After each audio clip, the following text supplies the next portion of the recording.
Hello student, wise prep के platform पे आप सभी का फिर से स्वागत है। आज हम अपना एसएससी जेई 2024 का पार्ट 4 और लास्ट पार्ट लेके आए हैं, जिसमें हम 26 से 100 क्वेश्चंस करेंगे। अभी तक हमने क्या ये ऑब्जर्व किया कि जो क्वेश्चंस मोर और लेस आ रहे हैं वो हमारे टेस्ट सीरीज के थे और हमने क्लासरूम में ऑलरेडी उस क्वेश्चंस को डिस्कस कर रखा है। तो अभी हम प्रूफ के साथ आएंगे, क्लासरूम नोट्स के प्रूफ के साथ कि हमने कहाँ किस क्वेश्चन को कहाँ पढ़ाया है। इसलिए हम बार बार अपने बच्चों को बोलते हैं कि क्वेश्चंस आपका कभी भी आउट ऑफ या बियॉन्ड द स्कोप नहीं आएगा। क्वेश्चंस वह ही आता है जो आप पढ़ते हैं। आपको आपके अगर आप 100% सिलेबस कवर कर रखे हैं और 10 to 12 टाइम्स अगर रिवीजन कर रखे हैं तो बस आपको अपने एक्यूरेसी पर ध्यान देना है। क्वेश्चन क्या बोलता है? Each characterized due to swelling caused by the growth of layers of sapwood over wounds after a branch has been cut off in an irregular manner।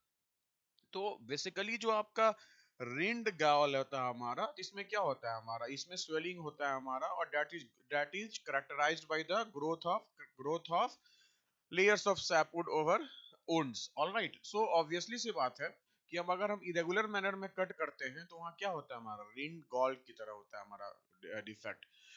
Basically ये जो न्यू डेवलप्ड लेयर जो हमारा होता है वो प्रॉपरली लिंक नहीं बना पाता है ओल्ड रूट रॉड के साथ। ठीक है ना, इसलिए वहां कैविटी आ जाता है और वहां क्या आ जाता है, हमारा स्वेलिंग होना स्टार्ट हो जाता है। ठीक है ना, तो क्या होगा हमारा, ये होगा रिंड गॉल होगा हमारा।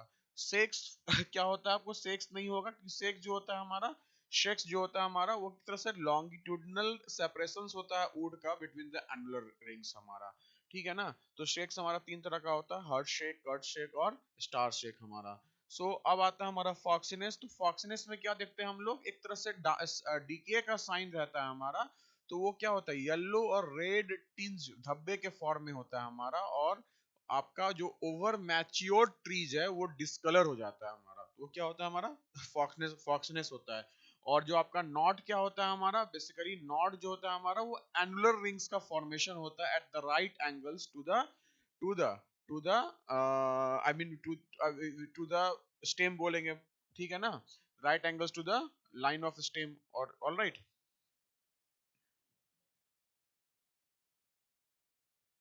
चलिए नेक्स्ट क्वेश्चन है हमारा, flowing and open channel is classified as turbulent. ध्यान रखिएगा, टर्बुलेंट है किसमें, हमारा ओपन चैनल में। तो क्या होता है हमारा, मोर देन 2500 से कम रहेगा हमारा तो वो लैमिनार होता है, और 500 से 2000 के बीच में रहेगा तो हमारा क्या होता है, वो ट्रांजिशन होता है। नेक्स्ट बोलता है calculate the delta for a crop if it's duty is दिया गिवन और बेस पीरियड दिया हुआ है। तो डेल्टा इज इक्वल टू क्या होता है, 8.64 बी अपॉन डी होता है हमारा। ठीक है ना और ड्यूटी जो होता है हमारा हेक्टेयर पर क्यूमेक्स में होता है हमारा, और ये डेज में होता है, और ये डेल्टा किस में होता है, मीटर में होता है।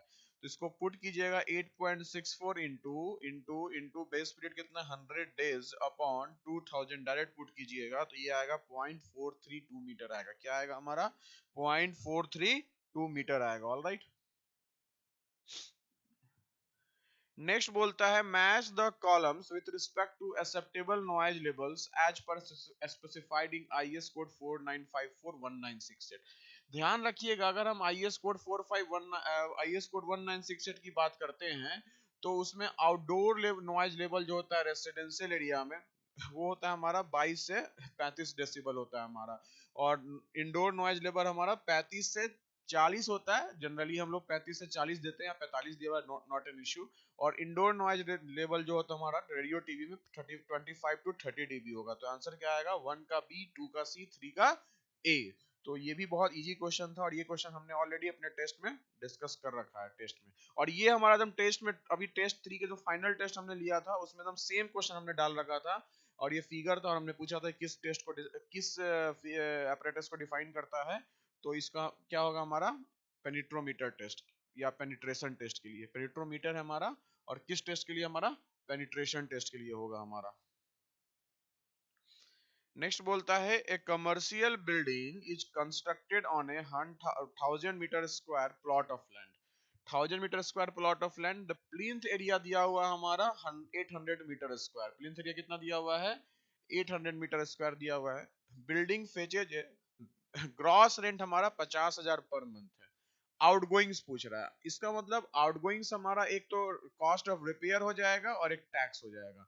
टैक्स हमारा लैंड पे भी दे रहे हैं और प्लिंथ एरिया पे भी दे रहे हैं, तो ये लैंड पे देंगे तो 5 इंटू 1000 मीटर स्क्वायर हो जाए, सॉरी 1000 हो जाएगा, और 40 पर मीटर स्क्वायर प्लिंथ एरिया है तो 40 इंटू 800, तो ये कितना हो गया, आर एस 37,000 हो गया हमारा। अब अगर हम रिपेयर की बात करते हैं तो इनकम का 10% है, आपका 50,000 पर मंथ है, तो 50,000 इंटू 12 हमारा इनकम हो गया और इंटू 0.10 हो गया, तो ये कितना आ गया हमारा 10, तो 10 12 25 60, 60,000 हो गया हमारा। तो ये कितना आ जाएगा 60,000 प्लस 37,000, कितना आ जाएगा हमारा आउटगोइंग्स 97,000 हो जाएगा हमारा। नेक्स्ट बोलता है हमारा match the columns with respect two types of canal based on based on with based on a canal alignment। पहला है रीज कैनाल।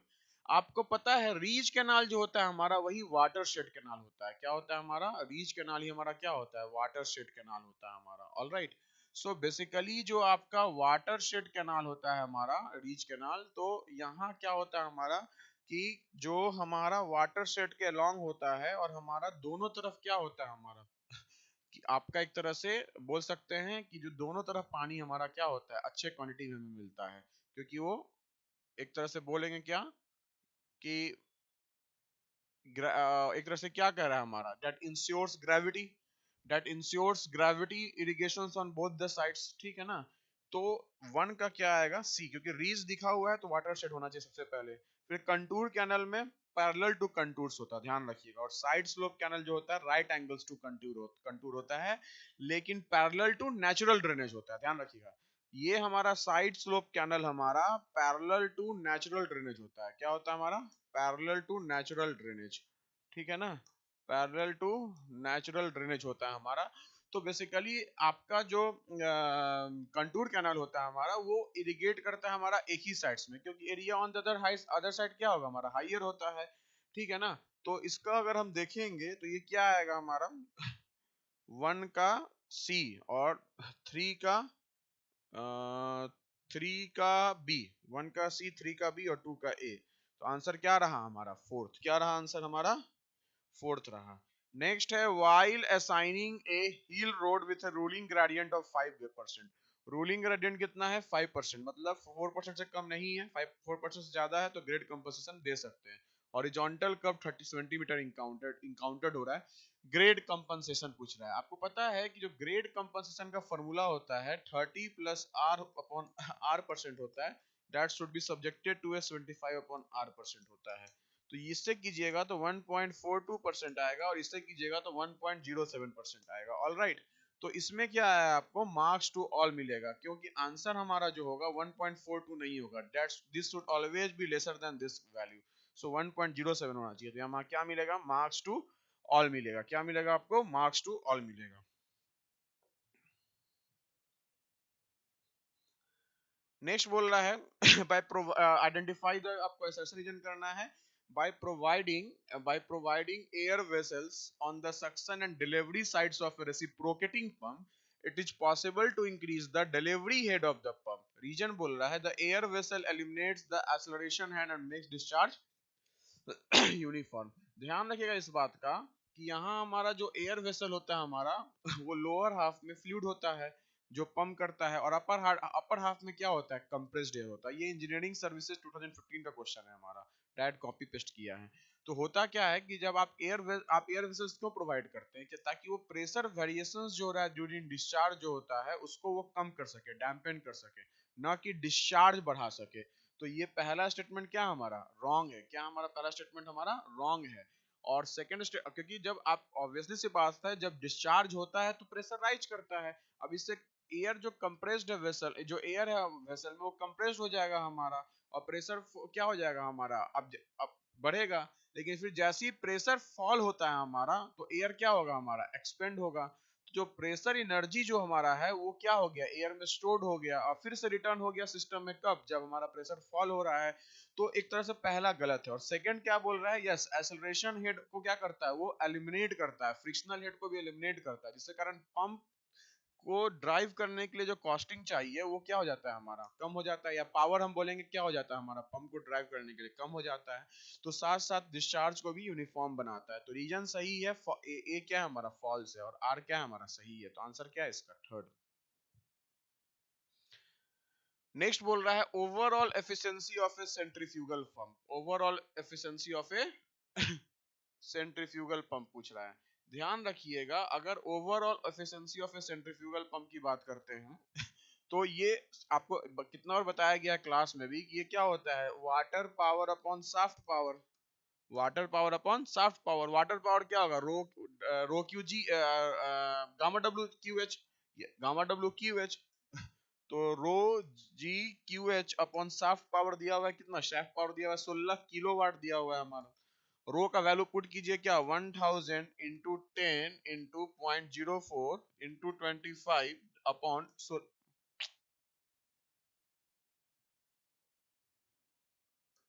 16,000 किलो है ना।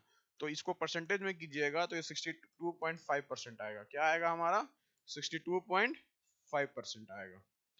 नेक्स्ट बोलता है select the option that is true regarding the following two statements labeled assertion A and region R with respect to influence of aggregate to cement ratio on fresh concrete properties। ध्यान रखिए इस बात का, बहुत अच्छा question था ये, मैंने डिस्कस भी किया था क्लास में कि आपका बेसिकली वर्केबिलिटी फैक्टर्स पे। तो मिक्स्ड प्रोपोर्शन में क्या होता है कि लीन कंक्रीट में लेस क्वांटिटी ऑफ पेस्ट क्या हमारा अवेलेबल है लुब्रिकेशन के लिए।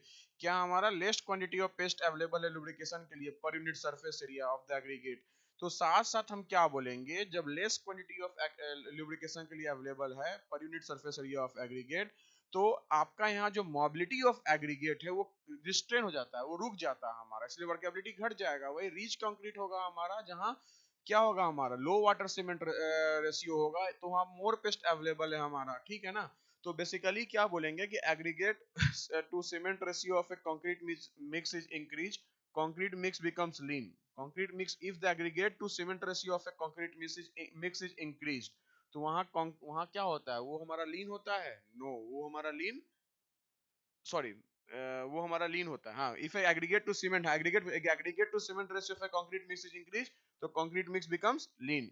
तो अब लीन क्यों होता है, क्यों, क्योंकि जो quantity of paste available for lubrication होता है वो घट जाता है अगर आप एग्रीगेट टू सीमेंट रेशियो बढ़ाते हैं। तो इसका आंसर क्या आएगा, फोर्थ। क्या आएगा हमारा इसका आंसर, फोर्थ आएगा हमारा इसका आंसर, ठीक है।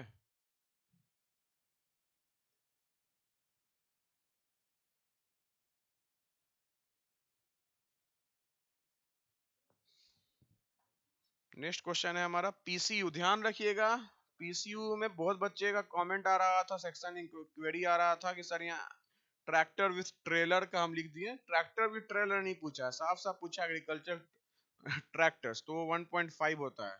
ट्रेलर्स को कोई मतलब ही नहीं है यहाँ। और पीसीयू बहुत हम बार बार बोलते हैं, पीसीयू से क्वेश्चन बहुत सा एजेई के एग्जाम में पूछता है। ये फिगर दिया हुआ है, बोल रहा है आपका 15 नंबर क्या है, 15 हमारा एगेट कैप है जो डस्ट से रोकता है हमें, ठीक है ना। डस्ट और से क्या करता है, प्रोटेक्ट करता है ग्लास को, ठीक है ना। 13 क्या हमारा यहाँ 13 क्या हमारा मिरर है। 13 क्या हमारा, 13 क्या हमारा, ये हमारा मिरर है हमारा, ठीक है ना।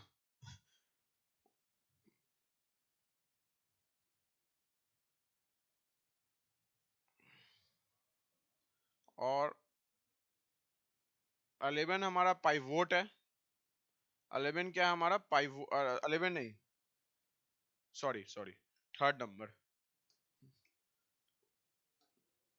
ये क्या हमारा 14 हमारा पाइवोट है। 14 क्या है, पाइवोट है। और 11 ब्रेक पिन है जो ऑसिलेशंस को डैम्पेन करता है हमारा। तो आंसर क्या आएगा हमारा, 3 आएगा। आंसर क्या आएगा हमारा, 3 आएगा।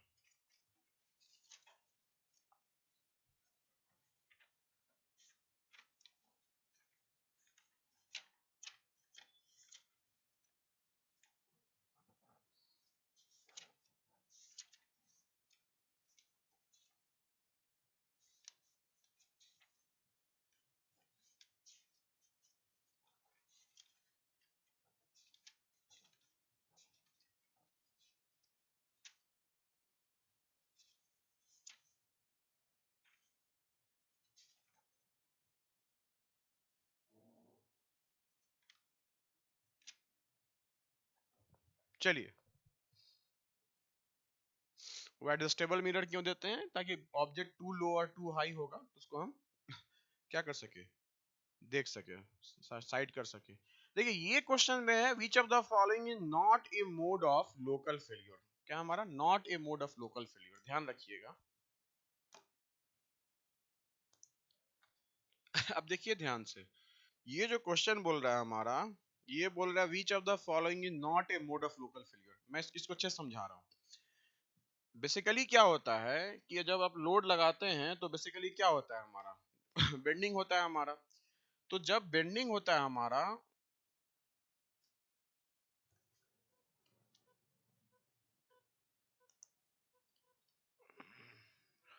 तो जब बेंडिंग होता है हमारा तो जो सेक्शंस होता है उसको इस तरह से प्रोपोर्शन करते हैं कि जो मोमेंट ऑफ इनर्शिया होता है about the principal axis normal to the wave, normal to the wave, that means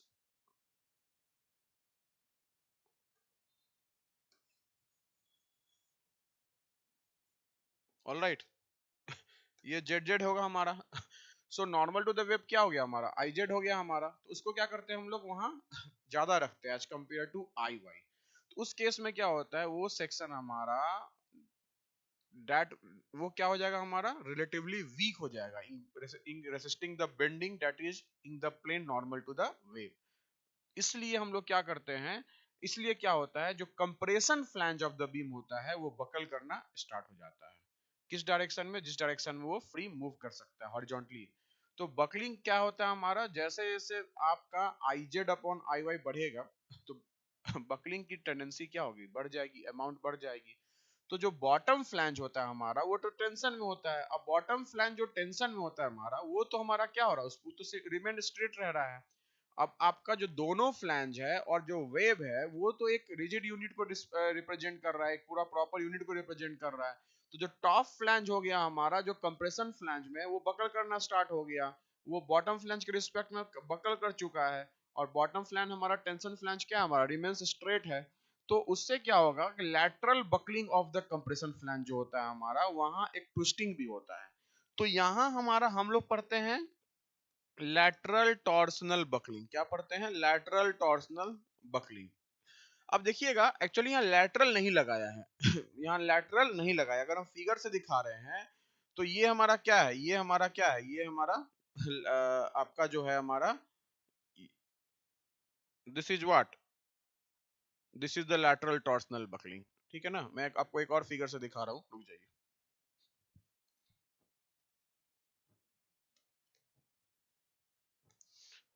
तो यहाँ क्या हो रहा है हमारा, यहाँ हमारा एक तरह से क्या हो रहा है, लैटरल टॉर्सनल बकलिंग भी हो रहा है। तो यहाँ लैटरल नहीं लगाया है, लेकिन मैं बोलूंगा कि पहला अगर क्वेश्चन हम बोलते हैं कि पहला स्टेटमेंट गलत है तो सेकंड पे भी आएंगे, सेकंड पे भी डिस्कस करेंगे। तो ये क्या कर रहा है, लैटरल नहीं लगाया हमारा, क्योंकि यहाँ लैटरल बकलिंग तो होता है, साथ साथ क्या हो रहा है, ट्विस्टिंग भी हो रहा है। ठीक है ना। तो जिस बेंडिंग, और यही हम लोग पढ़ते हैं इलास्टिक क्रिटिकल मोमेंट भी, तो जिस बेंडिंग मोमेंट पे बीम फेल कर जाता है लैटरल बकलिंग से, जब उसको यूनिफॉर्म मोमेंट लगाते हैं उसको बोलते हैं इलास्टिक क्रिटिकल मोमेंट। तो हम क्या देख रहे हैं कि अगर बीम डिफ्लेक्ट कर रहा है लैटरली, कौन सा, कंप्रेशन फ्लैंज, तो अप्लाइड मोमेंट जो आपका लग रहा है बीम पे वो टॉर्क जनरेट कर रहा है about the deflected longitudinal axis. क्या हो रहा है, वो डिफ्लेक्टेड लॉन्गिट्यूडनल एक्सिस के अबाउट क्या हो रहा है, टॉर्क जनरेट कर रहा है। तो यहाँ तो टॉर्सनल बकलिंग हो रहा है ना, ऐसा तो नहीं है कि टॉर्सनल बकलिंग नहीं हो रहा है। तो जब टॉर्सनल बकलिंग हो रहा है हमारा, हाँ लैटरल डिस्प्लेसमेंट भी हो रहा है, तो उसको हम लोग बोलते हैं लैटरल टॉर्सनल बकलिंग। अब मेरा कंसर्न क्या है, नेक्स्ट आता है हमारा buckling of thin flange of section. क्या आता है हमारा, buckling of thin flange of section. अब समझिएगा मेरी बात ध्यान से, अगर हम बात करते हैं buckling of thin flange of section, तो आप क्या देखिएगा, buckling of thin flange of section मतलब क्या होता है, समझिए ध्यान से। ये अब यहां हमारा फ्लैंज लिख दिया, तो थीन फ्लैंज हमारा हर समय नहीं होगा, ये कंप्रेशन फ्लैंज में होगा। जो आपका buckling of thin flange of section हो रहा है हमारा, वहां क्या हो रहा है हमारा, कंप्रेशन और वेब में होगा। ठीक है ना, कंप्रेशन फ्लैंज में होगा। तो जब हम यहां अगर हम बोलें कि ये गलत है क्योंकि इसमें लैटरल नहीं लगा हुआ है, तो फिर ये भी गलत है, क्योंकि buckling of thin flange of section मतलब अगर तो कंप्रेशन फ्लैंज में होगा, टेंशन फ्लैंज में तो होगा नहीं। यहाँ तो होना चाहिए buckling of thin tension, sorry, thin compression flange of section. जब यहाँ कंप्रेशन छूटा हुआ है और इसको सही मान रहा है कि ये है मोड ऑफ फेल्योर, तो यहाँ तो लैटरल छूटा हुआ है, तो ये भी सही होना चाहिए कि टॉर्सनल बकलिंग में टॉर्सनल तो टॉर्जन तो होता ही होता है हमारा, ऐसा तो नहीं है कि टॉर्जन नहीं होता है। तो मेरे हिसाब से इसमें मार्क्स टू ऑल मिलना चाहिए। अब बात आता है हमारा शियर, और ध्यान रखिएगा हॉट रोल्ड सेक्शन जो होता है हमारा वो स्टॉकी होता है, उसका थिन नहीं होता है, वहां हमारा ये नहीं होगा, ध्यान रखिएगा ना। इसी कारण क्या करते हैं हम लोग, वेब स्टिफनर्स यूज करते हैं। क्या यूज करते हैं, वेब स्टिफनर्स यूज करते हैं, ठीक है ना। ध्यान रखिएगा। नेक्स्ट है हमारा शियर इल्ड ऑफ वेब। क्या होता है हमारा शियर इल्ड ऑफ वेब, तो ये जो हमारा फिगर है ये क्या है, हमारा शियर इल्ड ऑफ वेव है। ये क्या है हमारा, ये हमारा शियर इल्ड ऑफ वेव है, ठीक है ना। ये क्या है हमारा शियर इल्ड ऑफ वेव है। सो बेसिकली हमारा शियर, अब बात समझिए ध्यान से, अगर हम बात करते हैं शियर इल्ड ऑफ वेव, तो शियर इल्ड ऑफ वेव कहाँ होगा हमारा, जब स्पैन छोटा होगा हमारा, या वेब स्टिफनर्स क्या करते हैं हम लोग, यूज करते हैं उसको प्रिवेंट ना हो सके, ठीक है ना। तो ये भी क्या है, मोड ऑफ लोकल फेल्योर है। क्या है हमारा, मोड ऑफ लोकल फेल्योर है। नेक्स्ट है अब नेक्स्ट है लोकल क्रशिंग ऑफ वेव।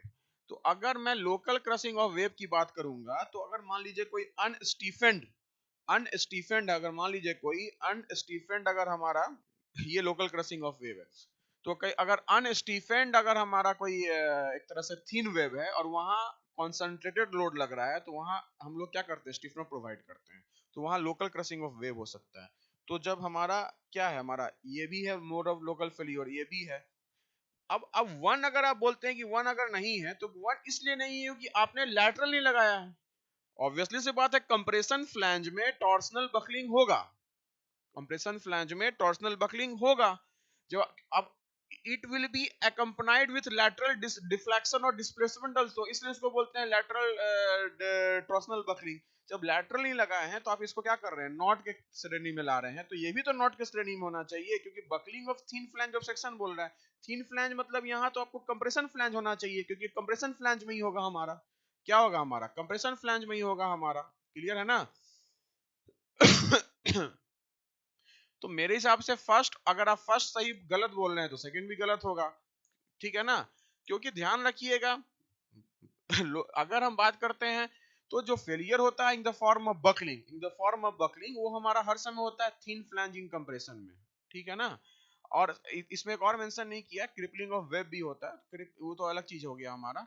तो ये ध्यान रखिएगा कि अगर यही हॉट रोल्ड सेक्शन होगा जो स्टॉकी होता है, तो वहां नहीं होगा हमारा, ठीक है ना।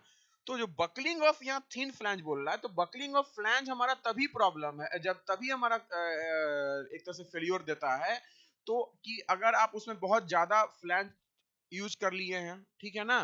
या एक तरह से बोलेंगे कि अगर आप चाहते हैं, और इसी चीज को क्या करते हैं, फ्लैंज का बकलिंग ना हो, इसलिए तक क्या करते हैं हम लोग, एडिशनल फ्लैंज प्लेट यूज करते हैं। अब एडिशनल फ्लैंज प्लेट यूज करने से क्या होगा हमारा, wait B upon T ratio क्या हो जाएगा हमारा, B upon T ratio of the plate घटेगा हमारा, तो बकलिंग होने का चांस क्या होगा, घटेगा हमारा।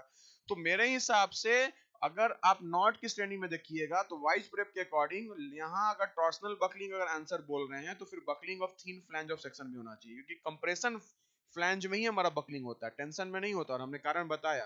तो मेरे हिसाब से टॉर्सनल तो होता ही होता है, ऐसा थोड़ी है टॉर्सनल नहीं होता है। तो यहाँ टॉर्सनल बकलिंग होता ही होता है, और बकलिंग ऑफ थिन फ्लैंज भी होता है। तो मेरे हिसाब से अगर इसमें मार्क्स टू ऑल मिलना चाहिए, मार्क्स टू ऑल मिलना चाहिए। लेट्स वेट फॉर द, क्योंकि अगर आप क्योंकि हम अपने बच्चे से तो करवाएंगे ही इसको चैलेंज, ठीक है ना। अगर आप चाहते हैं वाइज प्रेप का हेल्प लेना in challenging the question, so you can what you can do, you can contact us on WhatsApp 8294391673 displaying on the screen. Next बोल रहा है हमारा, calculate the bulk modulus of an alloy if its modulus of elasticity is दिया हुआ है 180 GPA, ठीक है ना। कुछ नहीं, बहुत इजी क्वेश्चन है हमारा, ठीक है ना। बहुत इजी क्वेश्चन है, इसमें क्या करना है आपको, कुछ नहीं करना है। इसमें आपको E is equal to 3k1 - 2 mu कर देना है, ठीक है ना। क्या कर देना है, E is equal to 3k1 - 2 mu. तो वैल्यू पुट कीजिएगा, तो k का वैल्यू जो आएगा हमारा 120 जीपी आ जाएगा हमारा।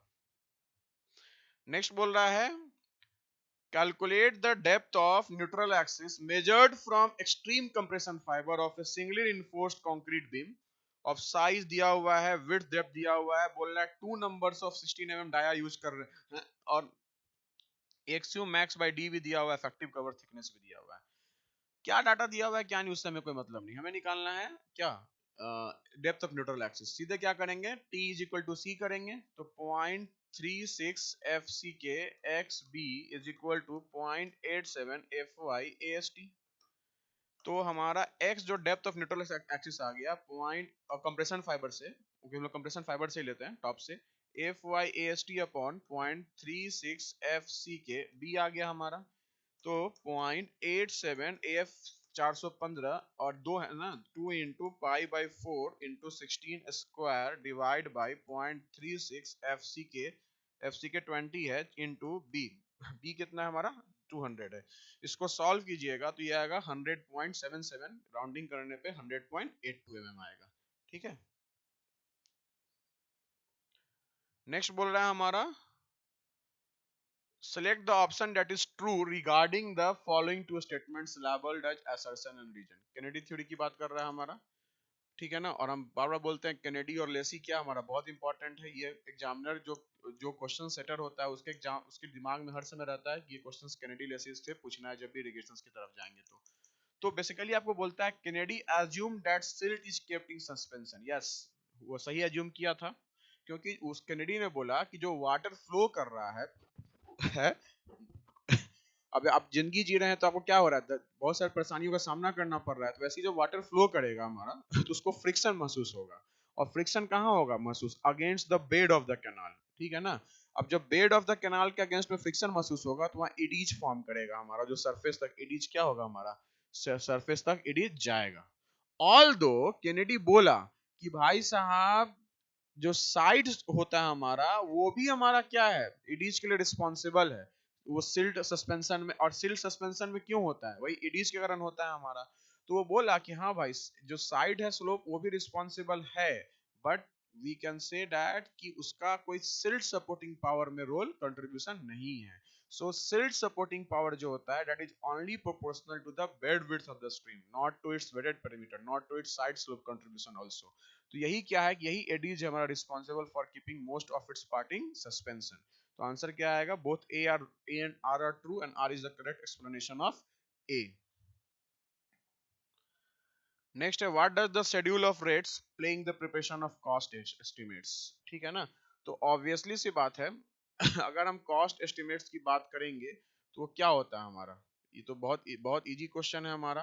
ठीक है ना, ये क्या होता है हमारा, डिटेल लिस्ट देता है हमारा यूनिट रेट्स का for the various items of the work. Next बोल रहा है हमारा कि भाई साहब रेगुलेटरी साइन, ये हमारे हमारे टेस्ट सीरीज में भी क्वेश्चन था हमारा, और हम बार बार बोलते हैं बहुत इंपॉर्टेंट है, लास्ट ईयर भी एसएससी जेई मेंस इस पार्टिकुलर पार्ट से पूछा था। तो रेगुलेटरी और मैंडेटरी साइन जो होता है वो क्या होता है, स्टॉप और गिववे साइन होता है हमारा, प्रोहिबिटरी साइन होता है, नो पार्किंग साइन होता है हमारा, नो स्टॉपिंग साइन होता है, स्पीड लिमिट साइन होता है, व्हीकल कंट्रोल साइन होता है, रिस्ट्रिक्शन एंड साइन होता है, कंपल्सरी डायरेक्शंस होता है साइन। तो एक तरह से हम क्या बोलेंगे कि आपका वन जो है हमारा वो क्या है हमारा ए है। अब बात करते हैं हम लोग क्या, वार्निंग साइन। अब आपका वार्निंग साइन की बात करेंगे तो वार्निंग साइन क्या हो गया, कॉशनरी साइन हो गया हमारा, वो आपको वार्न कर रहा है अगेंस्ट द हजार्डस कंडीशंस जो आपके आगे आ सकता है। ठीक है ना, तो आपका यहाँ क्या हो गया, हेयर पिन बेंड से हमारा लेफ्ट राइट मुड़ना है, रिवर्स बेंड है, स्टीप अगर स्लोप है, नैरो ब्रिज है, आगे आगे गैपिंग मीडियम है, गार्डेड रेल क्रॉसिंग आ गया, रफ रोड आ गया। सो दी जो सब क्या है हमारा किस में आता है, वार्निंग शाइन में आता है। किस में आता है, वार्निंग शाइन में। तो cross road, road narrow bridge सब किस में आएगा, वार्निंग शाइन में आएगा। और थर्ड है हमारा इंफॉर्मेटरी साइन। इंफॉर्मेटरी साइन क्या हमारा, रिटेंगुलर इन शेप होता है, आपको पता ही है हमारा। तो बेसिकली इंफॉर्मेटरी साइन में फ्लड गेज आ गया। ठीक है ना, क्या फ्लड का गेज होगा हमारा, डेप्थ है, पार्किंग साइन देते हैं हम लोग, कुछ यूजफुल इंफॉर्मेशन भी देते हैं हम लोग, फैसिलिटी अगर कहीं प्रोवाइड करना है तो फैसिलिटी इंफॉर्मेशन साइन, जैसे लिफ्ट कहीं होगा। ठीक है ना, कहीं हमारा अगर मान लीजिए हाईवे पे आपका पेट्रोल पंप है आगे, या हमारा कोई रेस्टोरेंट है आगे, या हमारा पेट्रोल पंप है, तो ये सब किस में आएगा हमारा, ये सब आएगा वारंट इसमें आपका इंफॉर्मेटरी साइन में। तो आंसर क्या आएगा, 1 का ए, 2 का बी, 3 का सी।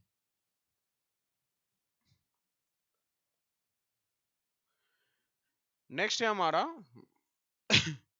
CBR मेथड से identify the correct pairs from the following based on the standard load taken from a specified penetration in California bearing ratio.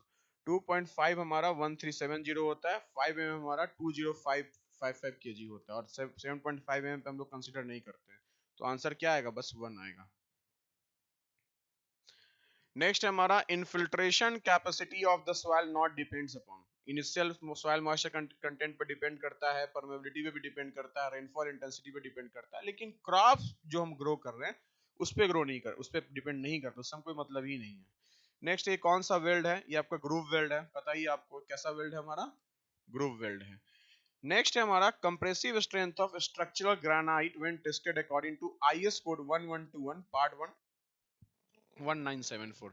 ध्यान रखिएगा जनाब, बहुत सा बुक सब देखिएगा तो कोई बुक लिखता है क्या 77 टू 130 या 150 लिख देगा हमारा, ठीक है ना, कोई बुक लिखता है 80 टू 150 लिख देगा न्यूटन पर एम स्क्वायर। लेकिन अब यहाँ अगर तो आपके अनुसार तो फिर फर्स्ट भी होना चाहिए, सेकंड भी होना चाहिए हमारा, लेकिन यहाँ साफ साफ मेंशन है आईएस कोड 1121। तो बेसिकली अगर आप बात कीजिएगा ग्रेनाइट का, तो आईएस कोड 33161974 पे जाइएगा, तो वहां ग्रेनाइट के बारे में साफ साफ स्पेसिफाइड है कि कंप्रेसिव स्ट्रेंथ एज पर, ये मेंशन है, compressive strength as per IS code 11211974 वो होता है हमारा 1000 केजी पर सेंटीमीटर स्क्वायर। क्या होता है? 1000 केजी पर सेंटीमीटर स्क्वायर। तो इसको सॉल्व कीजिएगा तो ये आएगा 100 अप्रॉक्स, अगर हम जी का वैल्यू 10 ले रहे हैं तो जी का वैल्यू 9.81 लेंगे तो वो आ जाएगा हमारा 9.81 से आ जाएगा 98.06 न्यूटन पर एमएम स्क्वायर। इसलिए इसका आंसर क्या आएगा? 3 आएगा। अगर आप सेकंड लेके आए होंगे 144 तो वो सही नहीं है एज पर आईएस कोड, क्योंकि क्वेश्चन में मेंशन है साफ साफ as per IS code. Next बोल रहा है हमारा calculate the number of bricks standard modular bricks of size 19 into 19 into 19 required for a masonry work of total volume. Total volume 5 meter cube दिया हुआ है, अगर हम आपका स्टैंडर्ड ब्रिक साइज दिया हुआ है हमारा क्या 19 into 19 into 19 into 9 into 9, तो अगर हम विथ मोटर देखेंगे तो 20.20 into 0.1 into 0.1 तो इसको सॉल्व करने पे कितना आएगा हमारा 3248 आएगा हमारा, नहीं कितना आ रहा है ये इसको सॉल्व करना होगा।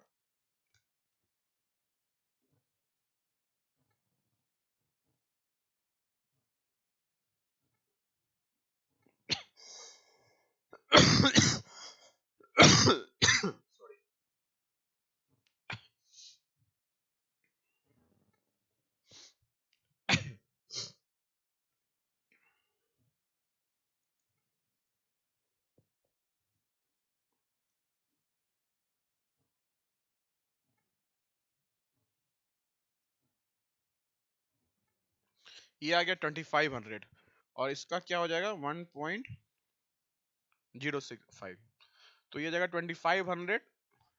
अब 2500 नहीं है क्योंकि 5% ब्रेकेज ऑफ वेस्टेज है हमारा, तो मुझे 5% और ब्रिक लेना पड़ेगा, तो 2500 इंटू 1.05 तो ये क्या आ जाएगा 2625 आ जाएगा। क्या आ जाएगा 2625। नेक्स्ट बोल रहा है identify whether the given statements with respect to plate load test. Obviously सी बात है प्लेट लोड टेस्ट हमारा लैब टेस्ट नहीं है, हमारा ये क्या हमारा फील्ड टेस्ट है। क्या हमारा ये क्या हमारा लैब टेस्ट नहीं है, फील्ड टेस्ट है। तो पहला स्टेटमेंट क्या आ गया हमारा, पहला स्टेटमेंट हमारा इनकरेक्ट है और बोल रहा है bearing plate is either circular और हमारा स्क्वायर। ऑब्वियसली सी बात है हम लोग जनरली स्क्वायर लेते हैं, ओकेजनली सॉरी जनरली हम लोग क्या लेते हैं स्क्वायर लेते हैं, और ओकेजनली क्या लेते हैं हम लोग सर्कुलर लेते हैं ओकेजनली। तो हमारा ये भी क्या हमारा सही है, दूसरा सही है हमारा। तो एक तरह से हम क्या बोलेंगे statement B is correct and statement A is incorrect. Statement A is incorrect. So इस तरह से हमारा चारों सेशन कंप्लीट होता है, चार पार्ट। और we are next session, next हम लोग वीडियो लेके आ रहे हैं, नेक्स्ट सेशन लेके आ रहे हैं discussing the cut off and predicted cut off, और साथ साथ कितने मार्क्स पे क्या आपका डिपार्टमेंट मिल सकता है। So we will coming with that one. Okay, so stay tuned and I would request you to share this video as much as you can And if you like our videos, our solutions, our way of presentations, then you must comment, share the video, like the videos, or if you wanted to connect personally, then contact on WhatsApp 8294391673, और हमारा आप app भी download कर सकते हैं जहां हमारा ये सॉल्यूशंस का पीडीएफ अपलोडेड है। Thank you. ऐप डाउनलोड करने के लिए आपको विजिट करना होगा www.wiseprep.in, और ऑर्गेनाइजेशन कोड अगर मांगता है तो आपको यूज करना होगा NYTMN। NYTMN। Alright, thank you.